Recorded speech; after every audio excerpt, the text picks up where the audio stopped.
So there's this misconception out there for some reason. I even had to learn this in high school about these learning styles, these learning types, right? I mean, there's different ways to present information, don't get me wrong, but someone being categorized as visual or auditory or kinetic or, different learners is just a huge misconception, right? So let's talk about more about being a visual learner, right?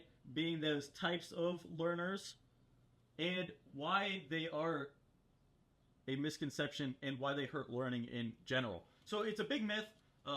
It's more of like a horoscope than anything, and all the tests out there are just like, it's the just no quality at all to the or consistency between quizzes either, right? And it can really limit people in their learning, and it's shown that just sticking to yours, right, sticking to your visual, can really create a dramatic effect in the amount of learning you're doing, as well, because you ignore the other ones. So let's focus on what the evidence says, right? And the evidence says that their type, it doesn't predict anything. So it predicts nothing with learning. So it doesn't correlate, it doesn't causate, it doesn't do any of that. So, and then when it comes to good intentions, but intentions aren't evidence. So that's the thing, it's got no evidence to it, right? And its intentions are good, so we think, oh, well, it's going to be good, right? Because the intentions are good. But the intentions don't match, right? So we need to focus on what is real, what's actually happening. And of course, there's different learning modalities, different ways of doing it, like I said before. But saying that someone is a visual learner or auditory learner is just limiting and there for no reason, right? It's just complete, fabrication. And it was also used to sell stuff to a lot of high schools out there. A lot of materials, a lot of quizzes, a lot of stuff like that. Schools pay for, and that's where our tax money went, of course. So, anyways, why does this visual learner thing feel true? Well, it's because it's a half truth, right? Why does it feel true so much? Because it's like there are different kinds of learning. They are different kinds, but that doesn't equal your person. It doesn't equal to personal. It's just in general, right?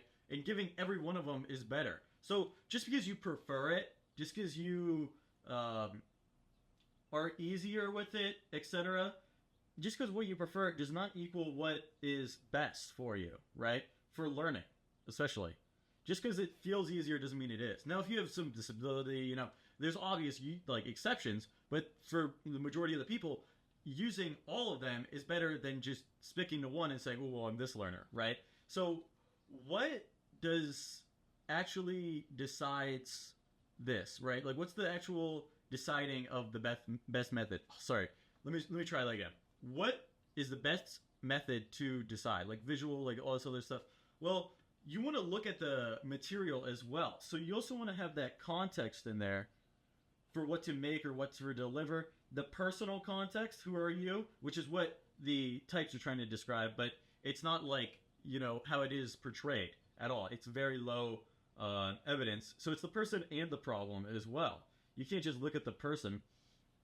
So if it's like a story, maybe a movie would be good, right? Maybe visual or auditory.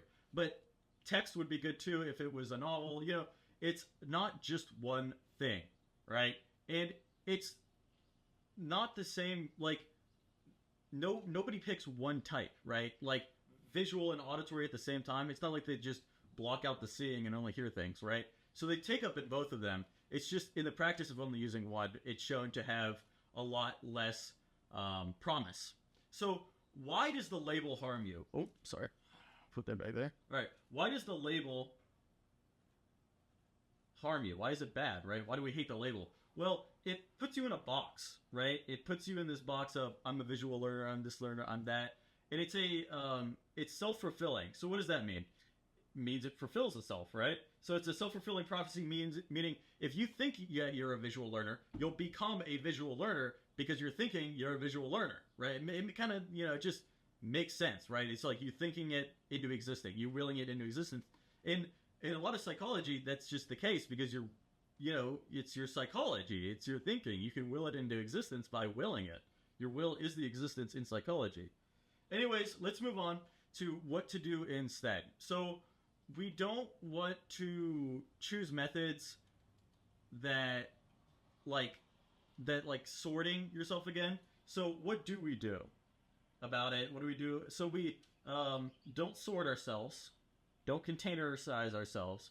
We also don't want to just use one channel. So we want to use a holistic approach.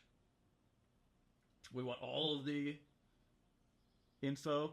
We want everything possible. And if we're the content makers, we want to provide the most that is reasonable, right? Like we can always provide a transcript for people who can't watch the video. There's other stuff like that out there that can really help people. So let's look at some common myths. I'm a visual or auditory learner. I mean, you could prefer it. Doesn't mean you're learning better with it. I learn better when taught in my style, and that's not true. Actually, when you put more effort into it and when you're not comfortable, you actually learn better. It's the opposite. Preferring a format means I learn better from it. Like I said before, that's just not true. I just can't learn from reading numbers/tech. I mean, it can be more difficult for you. You definitely can learn if you like really put forth that effort. But you can also translate it and try not to limit yourself. Try to grow, right? So teachers should teach to every student style.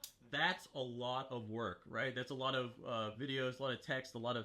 So that's just not going to be possible in most cases. And you need to translate it if you really need it. So styles are a myth, then people don't differ. No, people differ all the time. It's just not equal. It's not like great containers. You know what I mean? It's not like, oh, I'm this. You know, it's I'm this, and this. Like percentages. You know, like more hereditary than it is something. It's like combined knowledge, right? So knowing your style might help you study. Probably not, because you're going to prefer that style more and more. So now let's look at the learning truth, right? So what are the truths here, like I said before, and what does that mean for me, right? What does that mean for me? So there's no type, no distinct type, no one type. So let's get that out of the way. We also want to look at the material or the context. And then you also want to make sure that, you know, you can learn anyway, really, as long as you don't have any impairments. You should be able to learn in any format and then strengthen your learning ability in specific formats. If you're feeling it's taking longer, if you're feeling it's worse, you know, all those different things, you just need to change your mindset on them. So let's go over everything again. The evidence is that their type, the visual learner, the auditory learner, the kinetic learner, is nothing. Those are just different styles of learning. It predicts nothing in the person. And the intentions of the person, which are good, do not equal the evidence or the results. So why do we think it's true, right? Well, there are kinds of, there are different modalities of the sending content, right? It could be video, auditory, us doing it. So that's what, it's like a half truth. It's just not, you can't connect a person to that and then say, oh, just focus on this. So you also have to look at the problem and the person as well in context. I mean, of course, maybe like it's better this way, but it's not that much different. So I'm just going to do it this way. You know what I mean? Translating it takes its own effort as well. And why that label hurts us, right? So that label hurts us because we put ourselves in that box now. Now we're visual learners, so if it's not visual, we're going to learn worse. And that's just not true unless we like will it into existence. So what do? We don't sort ourselves, and we look at everything holistically. We look at everything all at once. And what does this mean for us? So there's no type. Once again, you got to look at the material, look at the context, and then you can learn any different way. You shouldn't focus on just one. So thank you for watching.